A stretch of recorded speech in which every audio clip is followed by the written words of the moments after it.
میری پرائرٹی بڑی سمپل ہے، پاکستان جس میں پاکستان کے عوام شامل ہے، افواج پاکستان، اس کے بعد کوئی اور پولیٹیکل افیلیشن اس کے بعد آتی ہے۔ تو یہ جو میری کاوش ہے جس کو دو وکٹ کے دونوں طرف کہتے ہیں، وہ میں اس لیے کہتا ہوں کہ میں جب دیکھتا ہوں کہ پاکستان کو نقصان پہنچ رہا ہے کسی ایک سائیڈ کی ضد سے یا دوسری سائیڈ کی ضد سے، تو میں دونوں کو کہتا ہوں کہ آپ بھی ضد چھوڑیں، تو یہ ناراض ہو جاتے ہیں۔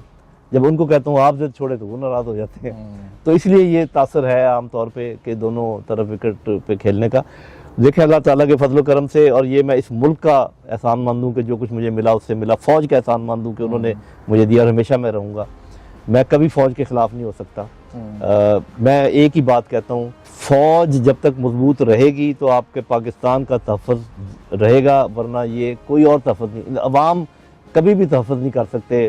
آپ نے دیکھ لیا، پوری دنیا آپ کے سامنے ہے، جتنا بھی آپ میں جوش ہو، آپ کو ایک آرگنائزڈ فوج چاہیے دفاع کرنے کے لیے آج کل کے زمانے میں۔ لیکن ساتھ میں یہ بھی کہتا ہوں کہ عوام کی بہت بڑی تعداد کو اگنور کر کے آپ ملک نہیں چلا سکتے، جیسے کہ ابھی آپ کو نظر آ رہا ہے۔ تو میں تو بالکل یہی کہہ رہا تھا جو اب ہو رہا ہے کہ آپس میں بات، پہلے یہ کہتے تھے ہم بات نہیں کرتے، ہم کس سے بات نہیں کرتے۔ آپ کو پتہ ہے میں یہ کہتا تھا پی ٹی آئی کو کہ جب آپ اس حکومت سے بھی بات کریں گے تو آپ کا وہ منشا پورا ہو جائے گا۔ اب تو بات کلیئر ہوگی کہ کون کس میں کتنی اتھارٹی ہے اور کیا ہے۔